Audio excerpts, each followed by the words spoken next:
ஓம் சக்தி அங்காளம்மா, ஓம் சக்தி அங்காளம்மா, ஓம் சக்தி அங்காளம்மா. உலகம் பிறக்கும் முன் ஒரு நாழி முன் பிறந்தால், கலியுகம் பிறக்கும் முன் கால் நாழி முன் பிறந்தால், சூரியன் சந்திரன் இல்லாத நாட்டிலே முந்தி பிறந்தால், மூவரை ஈண்டெடுத்தால், செத்து பிழைத்தால், சிவனுக்கே பாரியானால், மாண்டு பிழைத்தால், மறுரூபமான மாயசக்தி எங்கள் ஆதிசக்தி, எங்கள் அங்காள பரமேஸ்வரி. சிவசிவ என்கிற தீவினையாளர், சிவசிவ என்றிட தீவினை மாலும், சிவசிவ என்றிட தேவருமாவா, சிவசிவ என்னை சிவகதிதானே. ஐந்து கரத்தனை ஆணை முகத்தினை இந்திரன் இளம்பரை போலும் ஏற்றினை, நந்தி மகந்தனை ஞான கொடுந்தினை புந்தியில் வைத்தடி போட்டுகின்றேனே. நீங்கள் பார்த்துங்கிறது உலக புகழ்பெற்ற மேல்மலையூர் அருள்மிகு அங்காளமுடைய ஊஞ்சல் தாலாட்டம்மனை தான் நீங்கள் பார்த்துட்ருக்கீங்க. வருகின்ற மாதம் ஆடி மாதம். ஆடி மாதம் சனிக்கிழமை 4:56 அமாவாசை தொடங்கிடுது. ஞாயிற்றுக்கிழமை 5:32 முடியுது. அதனால் ஜனங்கள் நிறைய பேருக்கு அமாவாசை சனிக்கிழமை வைப்பாங்களா நைட்டு, இல்லை ஞாயிற்றுக்கிழமை வைப்பாங்களா அப்படிங்கிற ஒரு கன்ஃபியூஷன் இருக்கும். அதுக்காக தான் இந்த பதிவுகள் கொடுக்க போகிறேன். ஆடி அமாவாசை ஞாயிற்றுக்கிழமை தான். இந்த இரவு ஊஞ்சல் உற்சவம் ஞாயிற்றுக்கிழமை நைட்டு தான் நடக்கும். ஆனால் பக்தர்கள் ஏராளமான பக்தர்கள் சனி ஞாயிறு லீவுன்றதால எக்கச்சக்கமான கூட்டங்கள் வரும்னு எதிர்பார்த்துட்ருக்கோம். அதனால் எல்லாருமே வாங்க, அம்மனுடைய அருளை பெறுங்க. காலையிலேருந்து சனி ஞாயிறு லீவுன்றதால அம்பாளுடைய தரிசனம் பார்க்குறதுக்காக அம்மாவை பாருங்கள். சனிக்கிழமை பார்த்துருங்க, ஞாயிற்றுக்கிழமை ஊஞ்சல் தாலாட்டு பாருங்கள். அம்மன் ஊஞ்சல் தாலாட்டு பார்க்க உங்களுக்கு உண்டான பிரச்சனைகள் அத்தனையுமே விடுதலையாகும். ஏன்னா அமாவாசை ஊஞ்சல் உற்சவம் இரவு ஊஞ்சல் எங்கேயுமே வச்சது கிடையாது. எல்லா ஊர்லேயும் இப்போ இவங்க ஊர்லேயும் ஒரு சில ஊருக்கெலாம் தாலாட்டு பாடுறாங்க. அதனால் அமாவாசை இரவு ஊஞ்சல் உற்சவத்துக்காக நீங்கள் கலந்துக்கிட்டீங்கன்னா உங்களுடைய பிரச்சனைகள் எல்லாமே இந்த இடத்துல தவிடுபடி ஆகிடும். ஏன்னா துஷ்ட சக்திகள், கெட்ட சக்திகள் எல்லாமே இந்த இடத்துல போயிடும். குலதெய்வம் இல்லை அப்படின்றவங்களுக்கு அந்த குலதெய்வத்துக்கு உண்டான அருள் கிடைக்கும். பித்ரு தோஷம் உள்ளவர்களுக்கு பித்ரு தோஷம் உள்ளவாகும். ஏன்னா சிவனுக்கே பிரமகத்தி தோஷம் நீக்கப்பட்ட தலம். அதனால் வருகின்ற அத்தனை பக்தர்களும் உங்களுக்கு என்ன பிடிச்சிருந்தாலும் அத்தனை கஷ்டங்களும் இந்த விலகிடும். மாதம் தொடர்ந்து வந்துக்கிட்டே இருங்க. தொடர்ந்து வர ஒரே வருஷத்திலே மாற்றங்கள் உங்களுக்கு உணர்வதை நீங்கள் கண்கூடாக பார்க்கலாம். அதை நீங்கள் பார்த்துட்ருக்கீங்க. இந்த அமாவாசை ஊஞ்சல் உற்சவத்தை பார்க்கறதுக்காக வருகின்ற பக்தர்கள் அனைவரும் தூங்காத சாமி தரிசனம் பாருங்கள். அதேமாதிரி விரதத்தை கடைப்பிடிங்க. பித்தர்களுக்காக கொடுக்க வேண்டிய அந்த ஆடி அமாவாசைக்கு கொடுக்கறது சிறப்பு. குலதெய்வத்துக்கும் ஆடி அமாவாசைக்கு சிறப்பாக வழிபடலாம். ஏன்னா அந்த பித்ருக்கள் சாபம், குலதெய்வ சாபம்லாம் நிச்சயமாக நீங்கிடும். அதுக்குண்டான வழிபாட்டு முறைகளாக நான் கொடுக்குறேன். தொடர்ச்சியாக அந்த பதிவுகள் கொடுத்துட்டே வாங்க. தொடர்ச்சியாக நீங்கள் பண்ண தான் அந்த பிரச்சனை விடுதலை ஆகுங்க. பூசாரிகள் அவங்க சொல்லுவாங்க, அதை கேட்டு. வருகின்ற அமாவாசை பார்த்திங்கன்னா ஆடி அமாவாசை 3ஆம் தேதியே தொடங்கிறது. அதாவது சனிக்கிழமை சாயந்தரம் 5 மணிக்கு 3ஆவது தேதி தொடங்குது. 4ஆம் தேதி அமாவாசை முடியுது. ஆனால் சனிக்கிழமை அமாவாசை வைப்பாங்களா, ஞாயிற்றுக்கிழமை அமாவாசை வைப்பாங்களா, நிறைய பேர் கன்ஃபியூஷனாகவே இருப்பீங்க. ஞாயிற்றுக்கிழமை தான் அமாவாசை ஊஞ்சல் உற்சவம் நடக்கும். 4ஆம் தேதி இரவு நைட்டு ஊஞ்சல் உற்சவம் நடக்கும். அதனால் ஞாயிற்றுக்கிழமை தான் தவறாமல் இந்த ஊஞ்சல் உற்சவத்தில் கலந்துங்க. எங்களுடைய பூசாரிகள் எல்லாருமே சேர்ந்து சொல்லுவாங்க, அதையும் நீங்கள் கேட்டுங்க. எங்களுடைய பூசாரிகள் சொல்லுங்கள். வருகின்ற 4ஆம் தேதி ஞாயிற்றுக்கிழமை அன்னைக்கு அம்மா ஊஞ்சல் உற்சவம் நடைபெறுகிறது. இரவு 10 மணிக்கு. அங்கே இருக்கிற பக்தர்களும் தவறாத கண்டுகடித்து அங்கே அம்மாவை ஊஞ்சலை தரிசனத்தை காணுங்கள். ஆவலும் காத்திருக்கும். வரும் வாங்க. எல்லாருமே எல்லாமே ஞாயிற்றுக்கிழமை வருங்க. ஏன்னா ஞாயிற்றுக்கிழமைங்கிறது எல்லாருக்குமே உங்களுக்கு தெரியும். ஆனால் நிறைய பேர் வெளியில் இருக்கிறவங்க 3ஆம் தேதியே பிறந்ததால் 3ஆம் தேதி அமாவாசை. ஏன்னா ஞாயிற்றுக்கிழமை 5 மணியோட முடியறதால எப்படி இவங்க இரவு ஊஞ்சல் உற்சவம் நடக்கிறாங்க. அமாவாசை முடிஞ்சிருது இல்லையா, அதனால் அவங்க குழப்பத்தில் இருப்பாங்க. அந்த தெளிவுகள் பண்ணுறதுக்காக தான் இந்த ஊஞ்சல் உற்சவம் எதுக்கு நடத்துன்னு சொன்னால், அந்த விரதத்தெல்லாம் முடிச்சுட்டு அதுக்கப்புறம் தான் ஊஞ்சல் உற்சவம் நடக்கணும். அதனால தான் அந்த அமாவாசை 5 மணிக்கே முடிஞ்சாலும் அதுக்கப்புறம் தான் தாலாட்டு பாடுவாங்க. அது 12 மணிக்கு ஊஞ்சல் உற்சவம் தாலாட்டு பாடி சந்தோஷப்படுத்துறது அந்த ஞாயிற்றுக்கிழமை பண்ணுறது. 4ஆம் தேதி ஞாயிற்றுக்கிழமை எல்லாரும் தவறாமல் கலந்துக்கிட்டு இந்த அமாவாசை ஊஞ்சலை தரிசனம் பெறுங்க. நன்றி, வணக்கம். அனைவரும் வருக.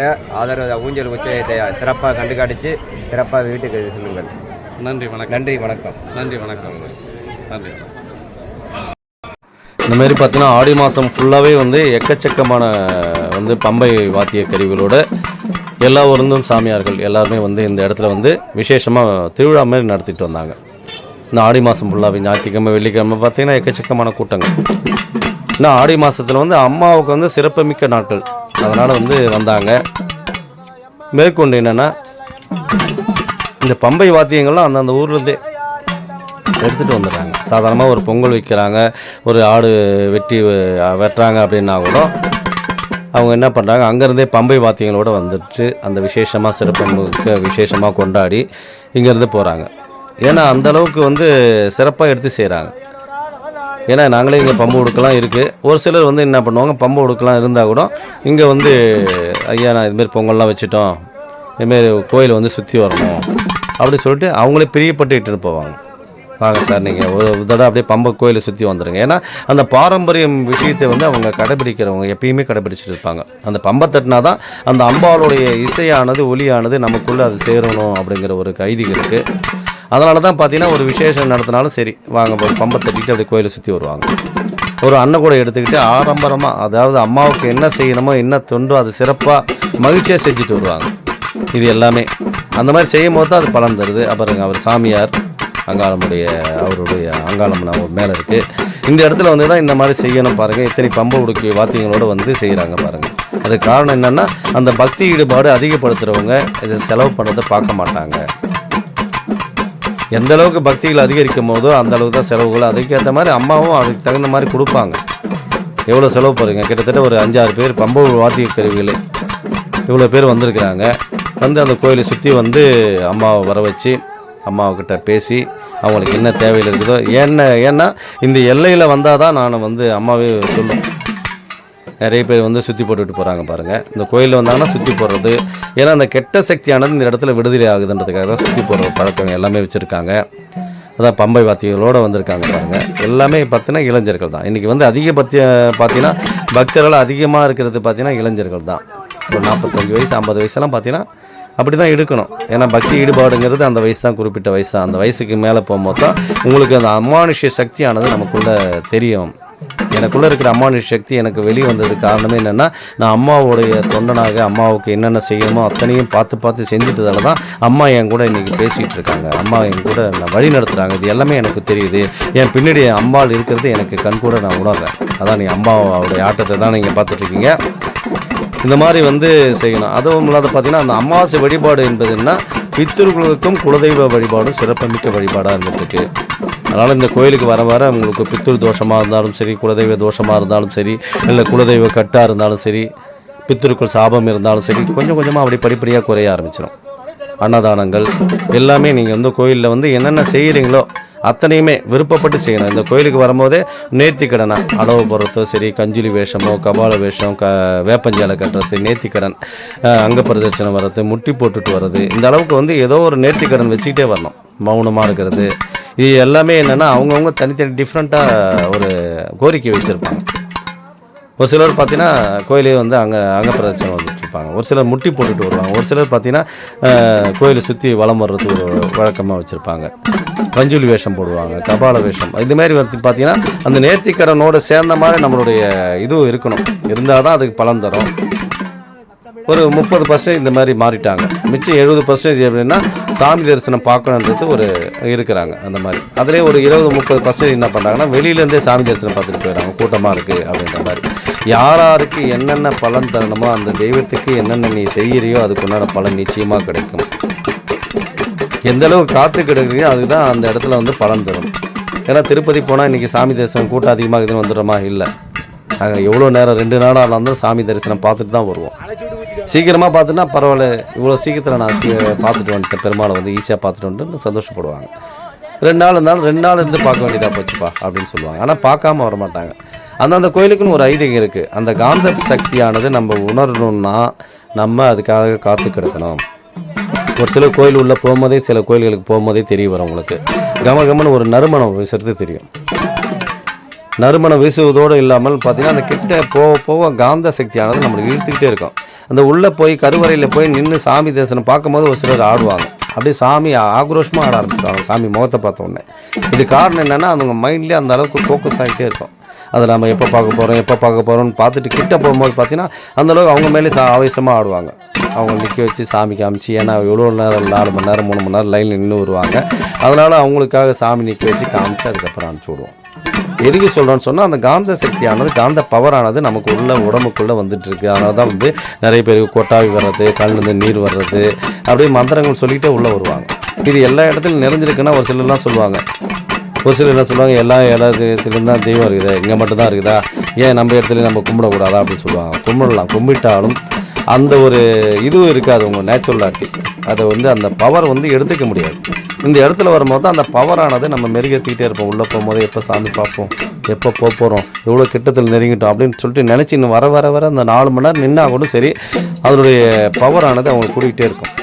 சாப்பிடாமல் நின்று இருப்பாங்க, விரதத்தோடு நின்று இருப்பாங்க. எப்போ நம்ம அம்பாவை பார்த்துட்டு நம்ம வெளியே போகிறோம். இன்றைக்கும் ஒரு சிலர்லாம் பார்த்தீங்கன்னா சாப்பிடாம தான் லைனில் நிற்பாங்க. எப்போ சாமி தரிசனம் முடிச்சுட்டு வெளியே வந்தாங்க, நாங்கள் சாப்பாடே சாப்பிடுவோம் அப்படின்றவங்க இருக்கிறாங்க. அமாவாசை விரதத்தை முடிச்சுட்டு தாங்க சாப்பிடுவோம்னு ஒரு சிலர் இருக்கிறாங்க. இந்த மாதிரி வந்து நம்ம எந்த அளவுக்கு வந்து நேர்த்திக்கடனாக செஞ்சுட்டு இருக்கோமோ அப்போ தான் பலன் தரும். அது எல்லாமே அந்த கோயிலில் கிட்ட போகும்போது தான் நமக்கு அந்த பவரானது வருது. இது ஒரு சிலர் வெளியே வெட்டி பேச்சு பேசுகிறதுக்காக சொல்லுது. எல்லா இடத்துலையும் சாமி இருக்குது, நான் அப்படியே போனேங்க, எல்லா இடத்துலையும் சாமி கும்பிட்டு போயிட்டே இருப்பாங்கன்னு சொல்லுவாங்க. அது பலன் தருதான்னு பார்த்தா பலன் தராது. அவங்க மிடில் கிளாஸ், அவங்க அப்படியே தான் இருப்பாங்க. மேலேயும் ஏற மாட்டாங்க, கீழேயும் இறங்க மாட்டாங்க, அப்படியே மிடிலாக இருப்பாங்க. எந்த அளவுக்கு வந்து அவங்கள நேசிக்கிறாங்களோ அவங்க மட்டும்தான் மேலே ஏற முடியும். இதுக்கு வந்து பல காரணங்கள்லாம் இருக்குது. அந்த காரணத்தை சொல்லும் போது தான் உங்களுக்கு புரிய வரும். ஏன்னா சிவன் தான் எல்லா ஜீவராசிலையும் படி இழப்பார். இன்றைக்கி வந்து சிவனுடைய பக்தர்கள் தான் நிறைய பேர் பார்த்திங்கன்னா கோட்டீஸ்வரன் பெரிய பெரிய ஆளாக இருக்கிறது பார்த்திங்கன்னா சிவனுடைய பக்தர்கள் தான். ஏன்னா அந்த உணவுலாம் வந்து ஆகாரம்லாம் வந்து அப்படியே அன்னதானத்துக்கு அதிகமாக நன்கொடை கொடுக்குறவங்களாம் அவங்க பணக்காரங்க அவங்க தான். இது காரணம் என்னென்னா அவர் செய்ய வேண்டிய வேலையை வந்து இவங்க செஞ்சிட்ருக்காங்க. இதுதான் ஒரு புராண கதைகள் சொல்கிறேன் பாருங்கள். காசியில் வந்து விஸ்வநாதர் உங்களுக்கு எல்லாமே தெரியும். அன்னம் கேட்பதற்காக சொல்லிட்டு பல இடத்துலையும் போய் எடுத்து பார்க்குறாரு. அவர் ஒரு சோதனை வந்து வைக்கலாம் யாருக்குனா அப்படின்னு சொல்லிட்டு பார்த்துட்டு என்ன பண்ணுறாருன்னா, ஒரு தொழுநோயாளி சாப்பாடு வாங்கிட்டு இருக்கான். சாப்பாடு வாங்கிட்டு என்ன பண்ணுறான், எடுத்துகிட்டு போகிறான். சரி இவன் எங்கே எடுத்துகிட்டு போகிறான்னு பார்க்கும்போது பார்த்தீங்கன்னா, அவனுக்கு வந்து எப்பயுமே ஒரு 5 ஜீவராசிகள் அங்கே காத்துட்ருக்கு. பார்த்தீங்கன்னா ஒரு 5 நாய் இருக்குது. இது சாப்பாடு எடுத்துன்னு போகிற சாப்பாட்டை பங்கிட்டு கொடுப்பார். அதுங்க எல்லாத்தையும் கொடுத்துட்டு இவர் ஒரு பங்கு எடுத்து சாப்பிடுவார். இது வழக்கமாக வச்சுருந்தார். சிவனுக்கு வந்து போய் பார்த்துட்டு சரி போய் டெஸ்ட் பண்ணி பார்க்கலாம்னு சொல்லிட்டு போய் பார்க்குறாரு. போய் அந்த தொழிலாளிகிட்ட எனக்கு நான் உணவு இல்லாமல் வந்திருக்கேன்பா, எனக்கு சாப்பாடு வேணுமான்னு கேட்குறாரு. 5 பங்கு போடும்போது அவருக்கு ஒரு பங்கு போட்டதால் அந்த ஒரு பங்கு வந்து எனக்கு சாப்பாடு கொடுப்பா அப்படின்றார்.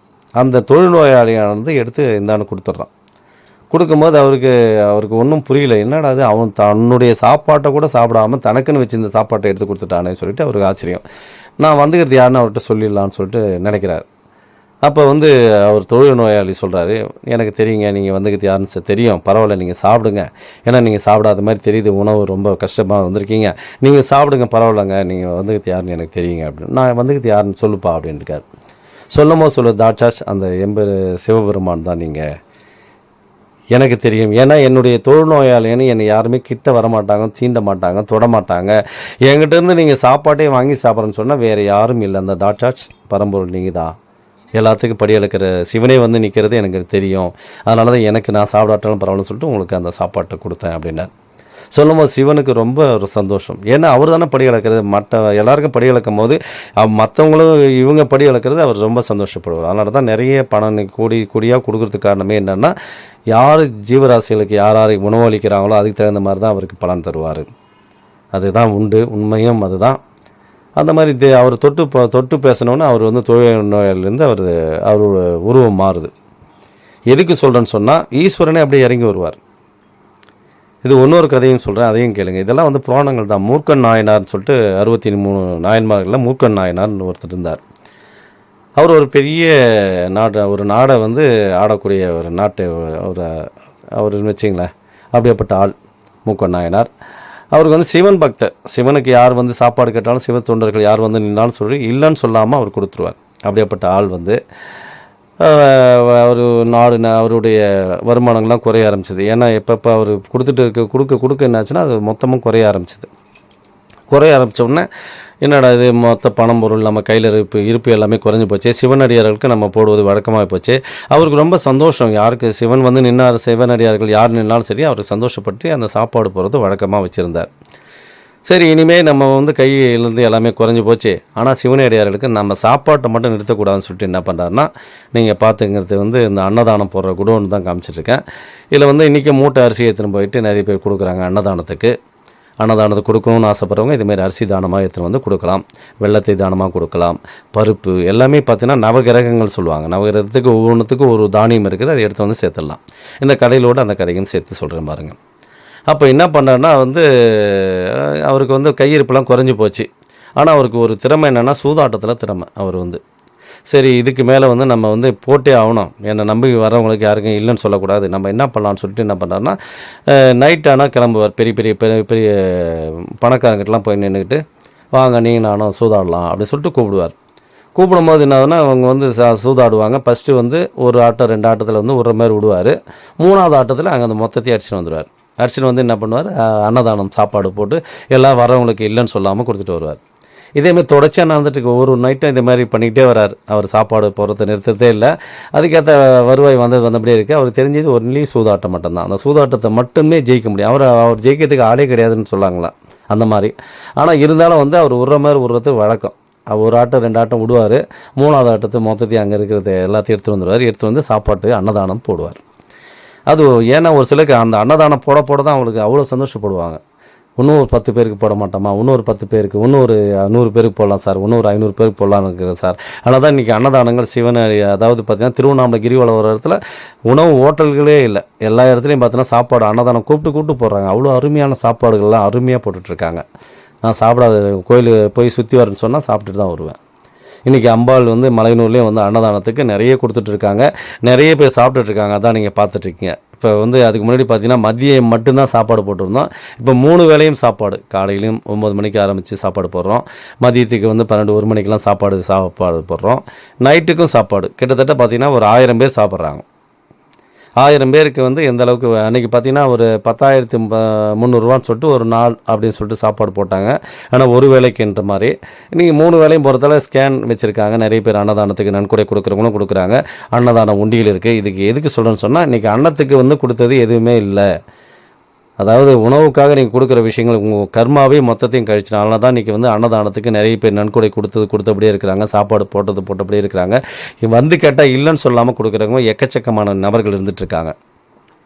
இந்த கதைகளை எதுக்கு சொல்ல வரல, அந்த அன்னதானத்துக்கு முக்கியத்துவம் கொடுங்க அப்படின்றதுக்காக தான் சொல்கிறேன். அப்படி இன்னும் இந்த மூக்கண்ணாயினார் இரவு நேரத்தில் இதேமாரி போகிறது, பல ஜாம்பவங்களில் பார்க்குறது, தோக்கிறது, நடிக்கிறது, 3வது அடிச்சுட்டு வந்துடுறது, இதேமாதிரி தொடர்ச்சியாக பண்ணிகிட்டு இருக்கார். அன்னதானத்துக்கு பிரச்சனையே இல்லை, அவர் கொடுத்துட்டே வந்துட்டுருக்கார். இது சிவன் வந்து பார்த்துட்டே வரார். என்னடா இது, இவன் இந்த மாதிரி இருந்தும் எவ்வளோ பிரச்சனை இருந்தாலும் சாப்பாடு போகிறத நிறுத்துறது இல்லையே. ஏன்னா அவர் அளக்க வேண்டிய இது வந்து மூக்கண்ணாயினார் நடத்திட்டு வந்துட்டுருக்கார். சரி பார்க்கலாம் சொல்லிட்டு என்ன தான் பண்ணலான்னு சொல்லிட்டு பார்க்குறாரு. ஒரு நாள் அதேமாரி போகிறான். இரவு நேரத்தில் போகும்போது ஆடலாம் வாங்க அப்படின்னு சொல்லிட்டு கூப்பிட்றான். கூப்பிட்டோன்னே வராங்க.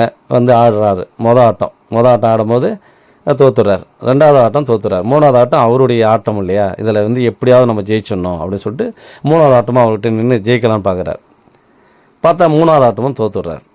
தோக்கும் போது தன்னுடைய கையிருப்பு மொத்தத்தையும் காலி பண்ணிட்டார். காலி பண்ணிட்ட பிறகு என்னடா இது காலி ஆகி போச்சு, எப்படி சிவனடியார்கள் வருவாங்க, நான் அவங்களுக்கு நம்ம சாப்பாடு கொடுத்தாகணுமே, எப்படி அன்னதானம் போடுறது, நம்மக்கிட்ட சுத்தமாக இல்லையே, என்ன பண்ணுன்னு யோசனை பண்ணுறேன். ஐயா நாங்கள் ஒரே தடவை இன்னும் கொஞ்சம் கொடுங்க அப்படின்னா, எதை நம்பி நம்ம கொடுக்குறதுப்பா, உங்களுடைய கையிருப்பு மொத்தமும் போயிடுச்சு, இது மேலே உங்கள்கிட்ட இல்லை, எடுத்துகிட்டு வா ஆடலாம் அப்படின்னும் போது அவர் சொல்கிறார், தண்ணியே அர்ப்பணிச்சிடுறேன், நான் வந்து தோத்துட்டேன்னு சொன்னால் உனக்கு நான் அடிமை, உனக்கு தொண்டு செய்கிறேன், நான் உனக்கு என்ன வேலை செய்வீங்களோ அந்த அத்தனை வேலைகளும் நம்ம செய்கிறேன் அப்படின்றார்.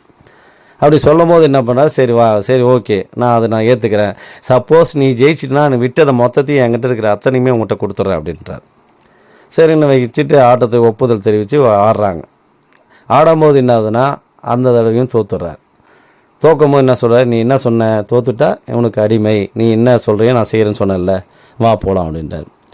எனக்கு வந்து ஐயா இதுமாரி இருக்குது, நான் சிவன் தொண்டர்கள்லாம் வந்து காத்துட்ருக்காங்க, உண்மையை சொல்கிறார், இதுமாரி வருவாங்க, டெய்லி சாப்பாடு போகிறது வழக்கம், இதுமாரி நான் எதிர்பார்க்கவே இல்லை, நான் தோத்துட்டேங்க ஐயா அப்படின்னும் போது அப்போ தான் அவர் வந்து காட்சி கொடுக்குறார். சிவனாகவே காட்சி கொடுக்குறார். உன்னிடம் ஆனது வேறு யாரும் இல்லை, தாட்சாட்சி அந்த சிவனை தான். ஏன்னா நான் செய்ய வேண்டிய மொத்த வேலைகளையும் செஞ்சுட்டது போதும், இதுக்கு மேலே வந்து செய்ய தேவையில்லை, நான் அதை பார்த்துக்கிறேன், நீ என்ன கூடவே வந்துடு, எப்போ நீ உன்னுடைய வார்த்தையை வந்து உனக்கு அர்ப்பணிக்கிறேன்னு சொன்னியே அப்போவே என்ன கூட வான்னு சொல்லிட்டு 63 நாயன்மாரில் மூக்கன் நாயனார் அப்போவே அழைச்சிட்டு போயிடுவார். ஏன்னா சிவன் வந்து அவ்வளோ எளிமையானவராம். எதை கேட்டாலும் இல்லைன்னு சொல்லக்கூடிய, அதாவது இல்லைன்னே சொல்ல மாட்டாராம்.